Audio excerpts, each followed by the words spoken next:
أعوذ بالله من الشيطان الرجيم. بسم الله الرحمن الرحيم. قل يا أيها الكافرون لا أعبد ما تعبدون ولا أنتم عابدون ما أعبد ولا أنا عابد ما عبدتم ولا أنتم عابدون ما أعبد لكم دينكم ولي دين. صدق اللہ مولانا العظیم. سورۃ الکافرون مکی سورہ ہے جس کی 6 آیات آج تلاوت کی گئی ہیں، اور انشاءاللہ اس کے تعلق سے گفتگو اور مطالعہ حضرات سامعین و ناظرین کے سامنے پیش کرنے کی کوشش کی جا رہی ہے. مکہ میں نازل ہونے والی صورت ہے، اور اپنے معنی اور اپنے مفاہیم کے اعتبار سے اور جو پیغام اس کے اندر دیا گیا ہے اس سے بات واضح ہوتی ہے کہ انبیاء علیہ السلام جب اپنے مشن کو پورا کر لیتے ہیں اور اللہ رب العالمین کی جانب سے جو ان کو پیغام دیا گیا ہے اس پیغام کو یعنی دعوت کو وہ اللہ کے بندوں تک پہنچا دیتے ہیں اور انذار و تبشیر کا کام مکمل کر لیتے ہیں، تو پھر ایک وقت اور ایک مرحلہ ایسا ان کے سامنے آتا ہے کہ وہ دو ٹوک انداز میں اپنی بات اپنی قوم کے سامنے رکھ دیتے ہیں، ان پر واضح کر دیتے ہیں کہ اب اس کے بعد تمہارے اور ہمارے درمیان کسی طرح کی کوئی راہ باقی نہیں ہے، بلکہ تم نے اب تک جو اعراض کیا ہے، جو روگردانی کی ہے اور جو تم نے مخالفتیں کی ہیں، اس سے بات بالکل واضح ہو رہی ہے کہ تم نے اپنے لیے کفر و شرک کو قبول کر لیا ہے اور اب تم ہدایت کی طرف نہیں بڑھنا چاہتے ہو اور تم اس کوشش میں نہیں ہو کہ تمہیں ہدایت ملے. تو پھر اللہ رب العالمین بھی تمہارے حق میں فیصلہ کر چکا ہے کہ اب تمہیں ہدایت ملنے والی نہیں ہے. تو اس طرح کی باتیں عام طور سے انبیاء علیہ السلام کے ذریعے سے کہلوائی جاتی ہیں، اور یہ اسی وقت ہوتا ہے جب کہ وہ حجت تمام کر چکے ہوتے ہیں، اللہ کا مکمل پیغام جو پوری ذمہ داری کے ساتھ وہ اپنی قوم تک پہنچا چکے ہوتے ہیں. تو یہاں ان آیات کے اندر جو درس دیا گیا ہے، جو سبق دیا گیا ہے، اس کو سمجھنے سے پہلے اس کا ترجمہ پڑھ لیتے ہیں، اور پھر اس کے بعد اس کا کچھ شان نزول اور اس سورہ پاک کے بعد فضائل جو روایت کے اندر آئے ہیں انشاءاللہ اس کے تعلق سے ہم گفتگو کریں گے. اللہ پاک نے یہ بات ارشاد فرمائی، قل یا ایھا الکافرون، اے نبی آپ کہہ دیجئے، اے کافرو، اے منکرو، لا اعبد ما تعبدون، میں نہیں پوجتا اس کو جس کو تم پوجتے ہو،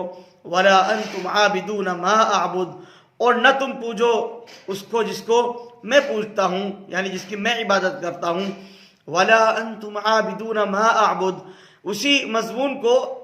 دہرایا جا رہا ہے اور اسی نوعیت کی آیات آگے ذکر کی گئی ہیں، دونوں آیتیں اسی مضمون اسی مفہوم کے ساتھ، جس کا معنی اور جس کا ترجمہ جو ہے وہ عربی گرامر کے اعتبار سے اور اصول و ضوابط کے اعتبار سے تبدیل کر کے کیا جاتا ہے. وَلَا أَنْتُمْ عَابِدُونَ مَا أَعْبُدُ، اور نہ مجھ کو پوجنا ہے اس کو جس کو تم نے پوجا، وَلَا أَنْتُمْ عَابِدُونَ مَا أَعْبُدُ، اور نہ تم کو پوجنا ہے اس کو جس کو میں پوجتا ہوں یا میں پوجنے والا ہوں. لَكُمْ دِينُكُمْ وَلِيَ دِينِ، اس لیے تم کو تمہاری راہ مبارک اور مجھ کو میری راہ. اس لیے میں جو کچھ کر رہا ہوں میں وہ کرتا رہوں گا، تم جو کچھ کر رہے ہو تم اب وہی کرتے رہو گے. یہ سورہ پاک جیسا کہ عرض کیا گیا مکہ مکرمہ میں نازل ہونے والی صورتوں میں سے ہجرت سے پہلے کی صورت ہے. اس کے بہت سے خواص اور بہت سی فضیلتیں ذکر کی گئی ہیں. اللہ کے نبی حضرت محمد رسول اللہ صلی اللہ علیہ وسلم نماز فجر کی سنتوں کی جو ترغیب دی ہے آپ صلی اللہ علیہ وسلم نے، ان میں پہلی رکعت کے اندر قل یا ایھا الکافرون اور دوسری رکعت کے اندر سورہ اخلاص پڑھنے کی آپ صلی اللہ علیہ وسلم نے تلقین فرمائی ہے. حضور علیہ السلام کا معمول مبارک بھی انہی دونوں صورتوں کی تلاوت کا تھا. اسی طرح سے نماز مغرب میں بھی آپ صلی اللہ علیہ وسلم جو سنتیں پڑھا کرتے تھے ان میں بھی آپ صلی اللہ علیہ وسلم انہی دونوں صورتوں کا التزام فرمایا کرتے تھے. یہ احادیث سے ثابت ہے. اللہ کے نبی صلی اللہ علیہ وسلم کا بستر پر تشریف لے جانا اور پھر وہاں تلاوت کرنا یہ بھی ثابت ہے. آپ صلی اللہ علیہ وسلم نے مشکل اوقات میں اور خاص طور پر اگر کاروبار میں، تجارت میں کسی طرح کا نفع کم مل رہا ہے یا کوئی بات اس طرح کی ہے، تو اپنے جو رفقائے سفر ہیں ان سے تجارت میں آگے بڑھنے کا نسخہ بیان کرتے ہوئے ایک صحابی رسول سے حضور علیہ السلام نے فرمایا کہ سورہ قل یا ایھا الکافرون، سورہ کافرون سے اخیر تک کی 5 جو صورتیں ہیں ان کو تلاوت کیا کرو تو تم اپنے ساتھیوں سے منافع کے اندر، نفع کے اندر بڑھ جاؤ گے، اور درمیان میں جو ہے وہ بسم اللہ کو شامل کیا کرو، ہر صورت کے آغاز میں بسم اللہ بھی کیا کرو۔ اسی طرح سے سونے سے پہلے کی جو صورتیں ہیں جو مبارک معمول تھا حضور اکرم صلی اللہ علیہ وسلم کا، ان میں سورہ قل یا ایھا الکافرون بھی ہے۔ آپ صلی اللہ علیہ وسلم اس کی جو ہے وہ تلاوت کیا کرتے تھے۔ بسا اوقات آپ صلی اللہ علیہ وسلم کا بچھو کے کاٹنے پر سورہ قل یا ایھا الکافرون کی تلاوت کرنا بھی ثابت ہے۔ اسی طرح سے سورہ قل یا ایھا الکافرون کو جو ہے وہ شرک سے اور کفر سے آپ صلی اللہ علیہ وسلم نے براءت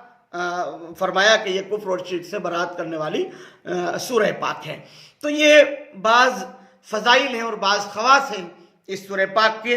کہ ان کو جس صورت میں بھی اپنایا جائے اور اختیار کیا جائے وہ یقیناً باعث اجر و ثواب ہیں، اور انسان بڑے اجر سے اور بڑی خیر سے اپنے آپ کو ہم آہنگ کرتا ہے اگر وہ اس سورہ پاک کا ذکر کرے اور اس سورہ پاک کو ان خاص مقامات پر پڑھے جن پر اللہ کے نبی صلی اللہ علیہ وسلم نے ان کی تلاوت کی ہے۔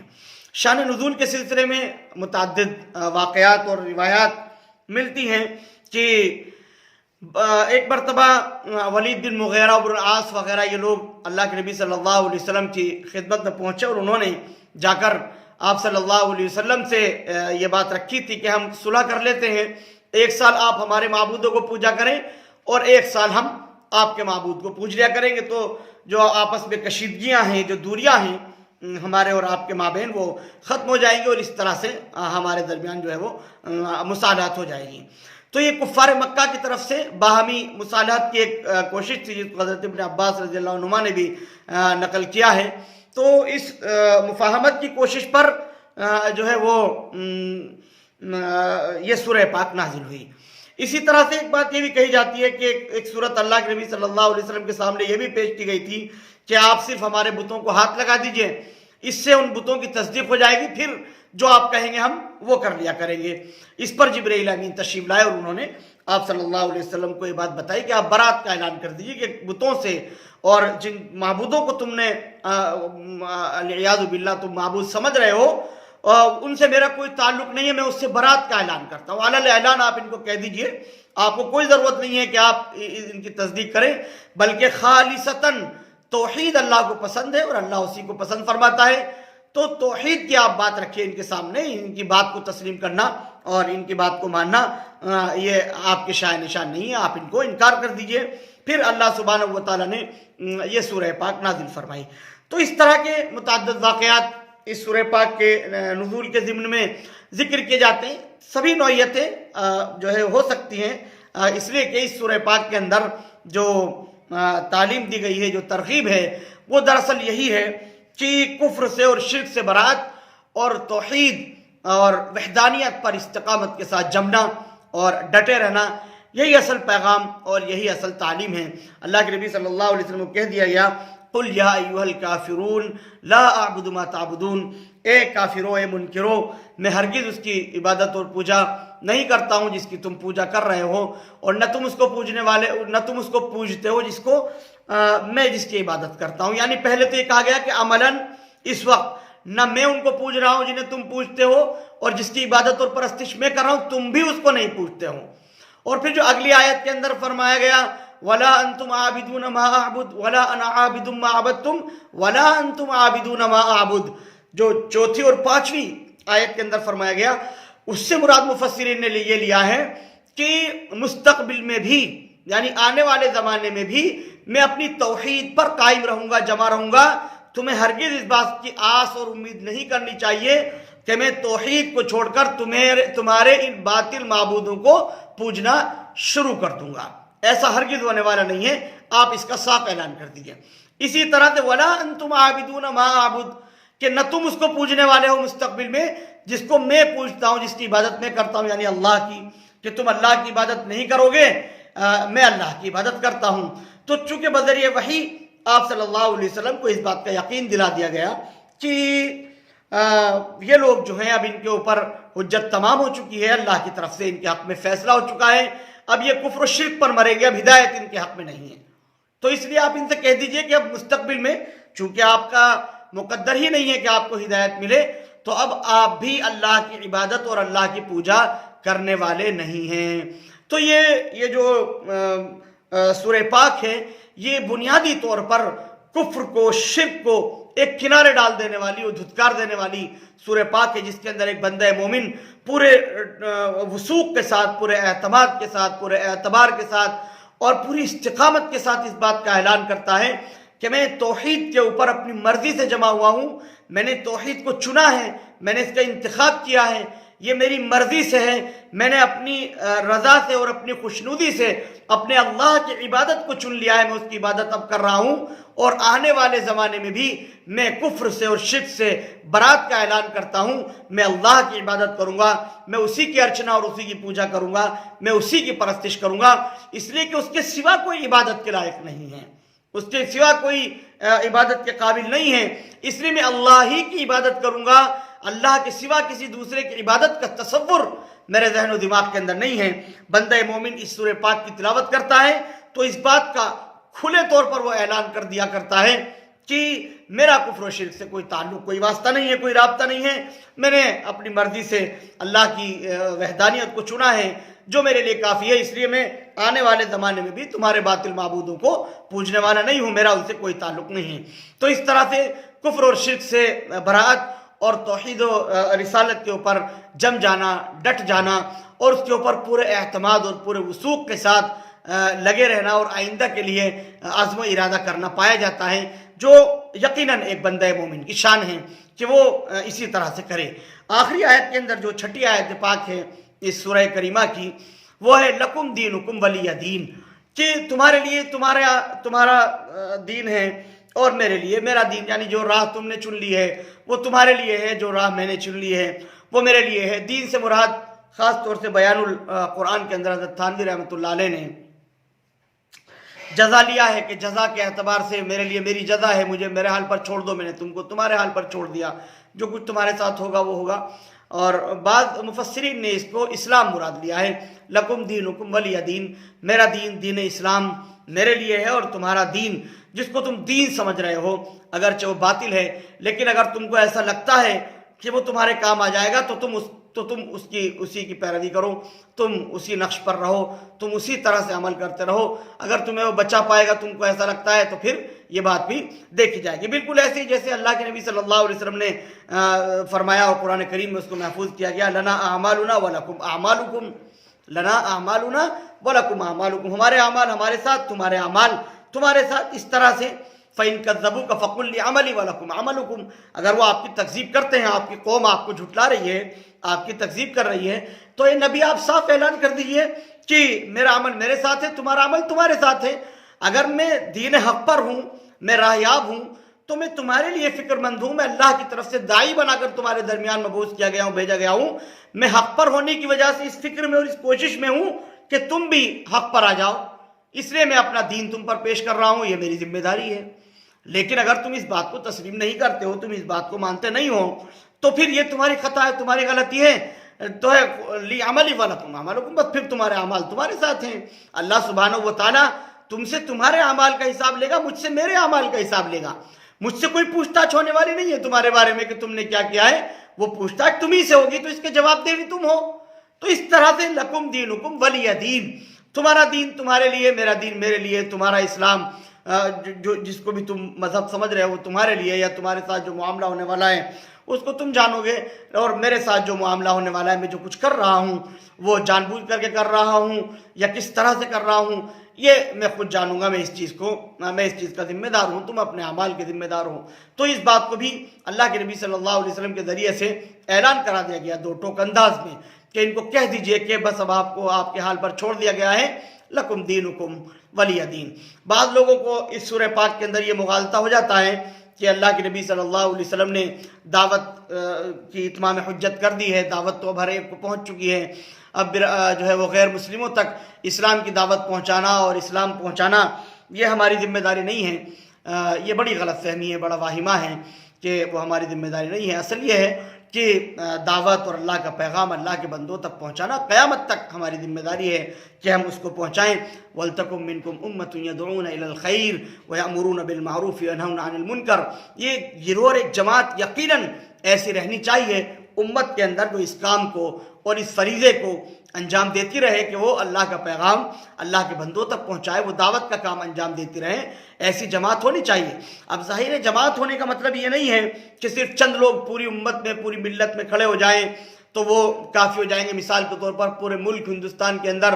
1 2 3 4 5 10 20 داعیے اسلام ہو جائیں تو بس یہ پورے ملک کے لیے کافی، اور وَلْتَكُن مِّنكُمْ أُمَّةٌ کے لیے جو ہے یہ بات کافی ہو جائے گی، ایسا نہیں ہے۔ بلکہ اس سے مراد یہ ہے کہ اتنے افراد داعی ہوں جو امت تک جو ہے امت دعوت تک اللہ کا پیغام پہنچانے کے لیے کافی ہوں۔ ایسی جماعتیں مسلمانوں کے اندر ہونی چاہیے جو یقیناً اتنی بڑی آبادی اس ملک ہندوستان کے اندر ہے اور ساری دنیا کے اندر غیر مسلموں کی کتنی بڑی آبادی ہے، یقیناً ان تک پیغام اللہ کا پہنچانے کے لیے ایک بڑی تعداد کے اندر داعیان اسلام کی ضرورت ہے، داعیان دین کی ضرورت ہے، تو وہی اللہ کا پیغام اللہ کے بندوں تک پہنچائیں گے۔ تو یہ سمجھنا کہ ہم اپنی ذمہ داری سے سبک دوش ہو گئے ہیں اور اللہ تعالیٰ نے جو فرما دیا لکم دینکم ولی دین، تو یہ بڑا واہمہ ہے، بڑی غلط فہمی ہے۔ اس لیے کہ سب سے پہلے جو بات عرض کی گئی اس کو بھی سمجھنا ضروری ہے کہ یہ جو آیات ہیں سورہ قل یا ایھا الکافرون کی، یہ ابتدائی دور کی نہیں ہے کہ نبی نے دنیا کے اندر آ کر اس بات کا اعلان کر دیا لکم دینکم ولی دین، اور قل یا ایھا الکافرون لا اعبد ما تعبدون ولا انتم عابدون ما اعبد، یہ اعلانات نہیں کیے گئے تھے۔ آپ صلی اللہ علیہ وسلم نے ابتدا میں یہ اعلان نہیں کیا، بلکہ تو انتہا میں ہے، بالکل اخیر میں جب حجت تمام کر دی گئی، دعوت کھول کھول کر ان کے سامنے رکھ دی گئی، نزول قرآن کا مشاہدہ انہوں نے خود سے کر لیا۔ اللہ کے نبی صلی اللہ علیہ وسلم کو یعرفونہ کما یعرفون ابناءہم، کہ نبی آپ کو اس طرح سے پہچانتے ہیں اور حق جانتے ہیں جس طرح سے اپنے بیٹوں کو وہ پہچان رہے ہیں، اس طرح سے اللہ کے نبی صلی اللہ علیہ وسلم نے اپنی تعلیمات اور اللہ رب العالمین کا پیغام ان تک پہنچا دیا۔ پھر جب ان کے حق میں یہ بات لکھ دی گئی کہ اب ان کو ہدایت ملنے والے نہیں ہیں، یہ گمراہی کی حالت میں، ضلالت کی حالت میں، کفر اور شرک پر مرنے والے ہیں، جب یہ بات طے کر دی گئی ان کے حق میں،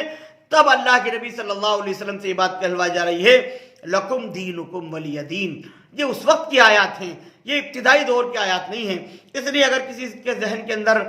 اس طرح کی بات آتی ہے کہ قرآن کریم کے اندر تو یہ بات کہہ دی گئی ہے تو اس کی اصلاح کر لینی چاہیے۔ یہ آخری وقت کے لیے ہیں صورتیں، اس صورت کے اندر جو احکامات ہیں وہ آخری وقت کے لیے ہیں، ابتدائی دور کے لیے نہیں ہیں۔ اللہ کے نبی صلی اللہ علیہ وسلم نے ابتدائی دور میں بڑی محنتیں کی ہیں، بڑی کوششیں کی ہیں۔ آپ صلی اللہ علیہ وسلم کی سیرت طیبہ کو پڑھیں گے، قرآن کریم کا دعوتی نقطہ نظر سے مطالعہ کریں گے تو واضح ہوگا، سمجھ میں آئے گا کہ اللہ کے نبی صلی اللہ علیہ وسلم نے اپنی قوم کو اسلام کی طرف لانے کے لیے کس طرح کی محنتیں کی ہیں، کیسی کیسی کوششیں اور قربانیاں کس طرح کی حضور علیہ الصلوۃ والسلام نے پیش کی ہیں۔ تو یہ بات پھر کھل جائے گی اور واضح ہو جائے گی کہ اصل دعوت اللہ کا پیغام اللہ کے بندوں تک پہنچانا جو ذمہ داری ہے۔ اور پھر آخر میں کہہ سکتے ہیں کہ چونکہ دین حق اللہ نے ہمیں عطا کر دیا ہے، اس لیے ہم دین حق پر مطمئن ہیں اور کفر و شرک سے ہم برات کا اعلان کرتے ہیں، اس کا اظہار کرتے ہیں کہ ہم تمہارے کفر سے اور اب تمہارے شرک سے بری ہیں، ہمارا اس سے کوئی تعلق نہیں ہے۔ اس لیے تمہیں سوچنا کہ اگر مسلمان بھی تھوڑی بہت ہمارے بتوں کی پوجا کر لیں گے اور غیر اللہ کو تھوڑا بہت مان لیں گے تو کیا ہو جائے گا، ہم بھی تو ان کے اللہ کو کسی موقع پر مان لیتے ہیں، یا چلو ہم ان کے اللہ کو مان لیتے ہیں، یہ ہمارے معبودوں کو ماننا شروع کر دیں، خیر سگالی کی بات ہوگی، آپس میں صلح و آشتی کی بات ہوگی۔ یہ تمام کے تمام موضوعات ایسے ہیں جن پر کسی طرح کا کوئی کمپرومائز اسلام نے نہیں رکھا ہے، بلکہ کفر و شرک اور توحید کے معاملے میں اسلام بالکل دو ٹوک بات کرتا ہے۔ یا تو انسان کفر و شرک کی حالت میں ہے یا پھر انسان اسلام کی حالت میں ہے، یا تو شرک اور کفر کے پالے میں ہے یا پھر اسلام کے پالے میں ہے۔ اسلام میں درمیان کی کوئی راہ اس سلسلے میں نہیں رکھی گئی ہے۔ اس لیے یہ جو سورہ الکافرون ہیں یہ اپنے مضامین کے اعتبار سے، مفاہیم کے اعتبار سے، علوم و معارف کے اعتبار سے بہت بڑی نعمت اللہ رب العالمین نے ہمیں عطا کی ہے۔ اس میں غور و فکر کرنے کی اور تدبر کرنے کی ضرورت ہے، اور خاص طور پر جو مواقع ذکر کیے گئے ہیں اس سورہ پاک کی تلاوت کے، ان سے یقیناً بڑا فیض حاصل ہوتا ہے۔ تو ان مواقع پر اس سورہ پاک کی تلاوت کی جائے تو یہ باعث خیر بھی ہے اور یقیناً انسانوں کے لیے باعث نجات ہے۔ اللہ رب العالمین کفر و شرک سے ہم سب کی حفاظت فرمائیں اور اللہ رب العالمین حق پر جمنے کی توفیق عطا فرمائیں۔ اللہم ارنا الحق حقا وارزقنا اتباعه وارنا الباطل باطلا وارزقنا اجتنابه آمین یا رب العالمین۔ وآخر دعوانا ان الحمد للہ رب العالمین۔ Thank you for watching Mufti Ashik Phulati.